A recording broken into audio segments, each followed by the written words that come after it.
All right, so I don't think it's news to anybody that the MCU is obviously in trouble, that the movies and the shows have really gone down in quality, and people are just not enjoying it anymore. That it feels rare that I go to the theater or I watch a Marvel show and I get that same feeling that I used to have pre-COVID, where it was like, oh yeah, this is great. But instead, it's really bad. And I didn't even know that they were coming to terms with this. It almost felt like they were ignorantly blissful and just hoping that things would work out.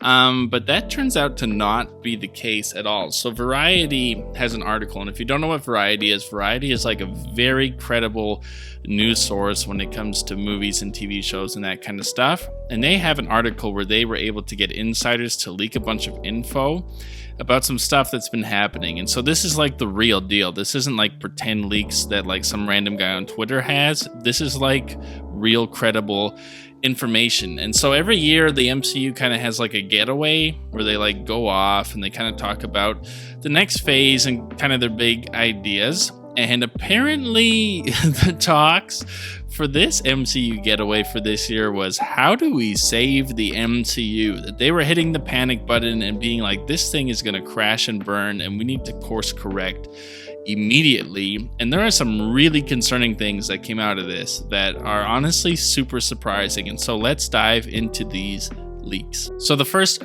and most obvious problem is Kang. That Majors is in a huge issue right now with him in court, where he initially was like, oh, don't worry, guys, I've got so much evidence that I'm not even going to have to go to court. And then they went to the judge and the judge said, no, you don't. You need to go to court because there's actually a case to be made that you could be in trouble for domestic abuse. And again, it's not guilty until proven innocent. It's innocent until proven guilty. And so he might be totally innocent in this thing. We have no idea, but it's still a massive issue that he's going to be going through this limbo of court, and he's supposed to be the big bad in the MCU.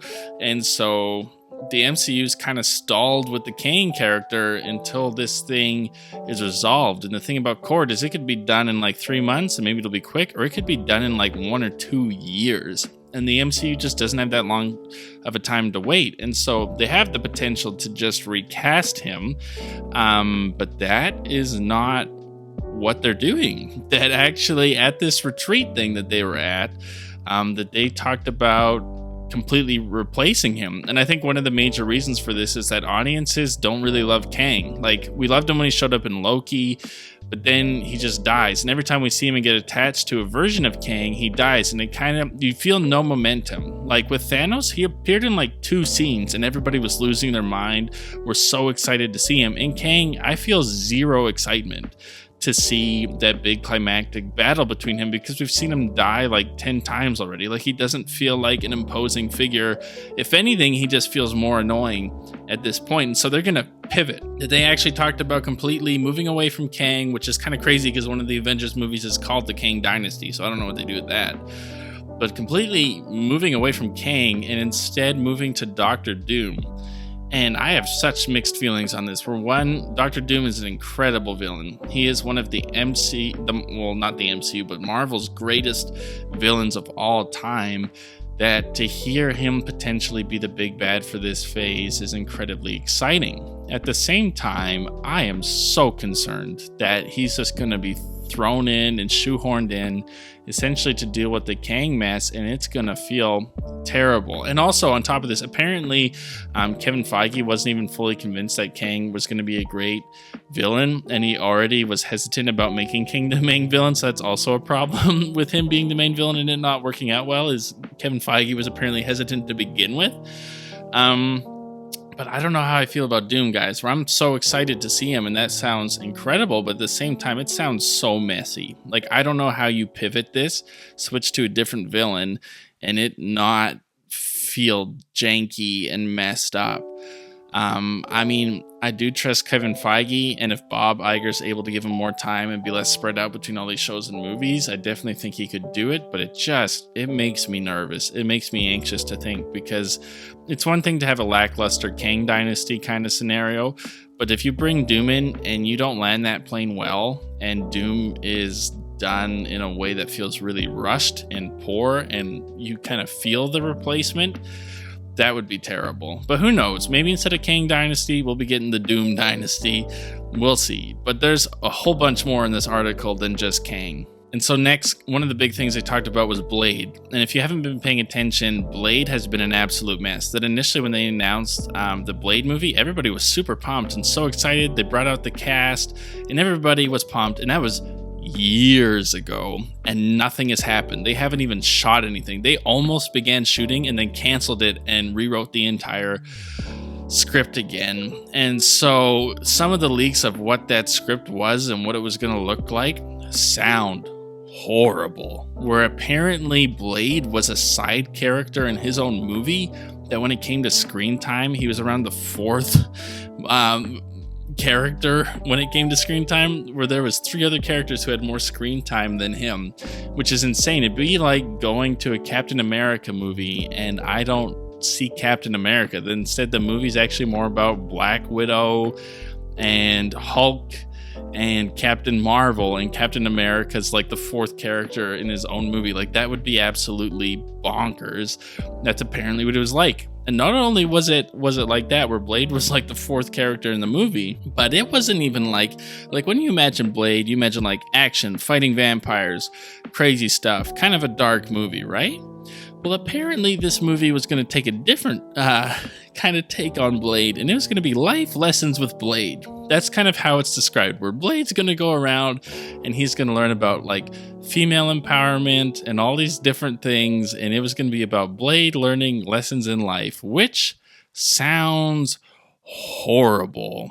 I mean, I am not shocked that they were about to film and then canceled it and started rewriting, because this sounds bad. But my question is, man, how does it even get to that point? Like, Kevin Feige has been so spread out, and it's so evident, because stuff like this just wouldn't happen 3 or 5 years ago. And wow, I just don't even know what to say about that. And again, this has been a big issue for the last 2 years of the MCU, is instead of just telling us good stories, it seems like social commentary is taking the place of good stories, which is frustrating. Most of us go to the movies to get away from that stuff, not to feel it constantly. And it's not that you can't have social commentary in your movies. It's just that story comes first. So like the Joker movie has tons of social commentary in it, but it puts story first. And so it's not like jarring where you're like life lessons with the Joker, but instead it's like you're getting the subliminal messaging in the movie. But while you're also getting that, you're getting a great story. But it feels like the MCU has been shifting for some reason with the writers, where social commentary is trumping good stories. And I don't know, life lessons with Blade sounds absolutely horrible. And I'm so thankful that they're rewriting this. But I don't even know if this movie will ever come out. Like Mahershala Ali, he's old, and he's getting older. Like, I think if he's not 50 yet, he's almost 50, and he's supposed to begin his first MCU movie. Like, I don't know. I could see this movie just disappearing altogether, to be honest. But then the last major thing from this article, and probably the thing that genuinely concerns me most, is that apparently they're going to revive the original Avengers team. So we're talking like Black Widow, Iron Man, Captain America, that they're all going to be back. And even though they died, they're talking about resurrecting them. And the reason why they're going to do it is because people don't really love the new characters, that they've tried to introduce all these different characters in this phase of the MCU, and people don't love them, that people really don't feel attached to them, and honestly find most of them really annoying. And so they're thinking of just resurrecting the OG Avengers and bringing them back. I don't know what that looks like. I imagine it would have to be in Secret Wars, where somehow they're able to bring together the original Avengers team from a different universe, and it would be all the characters we know and love. That would be my guess. And then in that Secret Wars movie, it would be kind of based around that Avengers team, and then like Logan and Deadpool and probably Sam Raimi Spider-Man and all those different people coming together to fight in Secret Wars. That would be my guess. But man, that feels like an insanely desperate move. Like, that feels like a DCU kind of move, where it looks so desperate to bring back Iron Man, to bring back Captain America, to bring back Black Widow, that this is how low the MCU has gotten. And the problem is not the new characters. Like, that really is not the problem. The problem isn't Moon Knight. The problem isn't Miss Marvel. The problem isn't She-Hulk. The problem is how you introduce those characters. Like, nobody in the average world outside of the comic book world cared about Captain America, cared about Thor, cared about Iron Man, cared about Black Widow. Nobody cared. Nobody cared about any of those characters. The only people who did were like hardcore comic book fans. And even then, most hardcore comic book fans at the time didn't really love Iron Man, didn't really love Captain America, didn't really love Thor. That they were not at like the top of the list of the best Marvel characters. And the reason why they're as big as they are now is because of how you introduce them, and that you gave us good movies and good characters and good films and good content. And that's why we fell in love with those characters. That the problem isn't the characters you have in the MCU right now. The problem is how you chose to introduce them, and that you gave us mediocre content and sometimes really bad content, and people didn't like it. That the problem isn't actually She-Hulk as a character. The problem is what you did with She-Hulk and how you introduced her in her show. The problem isn't with Moon Knight. Moon Knight was one of the better ones, but it is how you introduced him. And it's that you made him like this sideshow that most people haven't even seen. The problem isn't Ms. Marvel. It's how you introduced her. Like, the problem isn't these new characters and you need to resurrect Robert Downey Jr.'s Iron Man and Chris Evans' Captain America. The problem is that you haven't introduced these characters in a good and interesting way. And so I think that's the real issue. And I would as much as I would love to see the Avengers show up, it would look so desperate. It would feel so desperate. And I'm really against that. I really hope they don't. I hope we see the Avengers in Secret Wars, but I hope it's like variants. Like, I actually want to see like a Tom Cruise Iron Man and stuff like that. I think that would be way more interesting and way more fun than resurrecting Robert Downey Jr.'s Iron Man, because it just feels desperate. It feels not good at all. And so I really hope they don't do that. I really hope they focus on just giving us good characters and good content, because that's the problem. The problem isn't actually the characters, it's how you're introducing them and the content you're introducing them with. But man, that makes me nervous. With all that being said, I want to know what you guys think. So head down to the comment section down below. How do you feel about Kang? Do you hope that they keep him? Do you hope that they replace him? Does the Doctor Doom scenario make you nervous? What are your thoughts on Blade? Would you like to see a Life Lessons with Blade movie? It sounds really fun. And then after that, I hope we get a sequel of like Life Lessons with Thanos, and he goes around and teaches us about how we should love our neighbor or something. And then the Avengers. Do you think that they should resurrect the OG Avengers, or do you think that's a terrible idea like I do? Does it feel really desperate? Let me know in the comment section down below. Like, comment, subscribe, all that junk, and I will see you guys in the next one.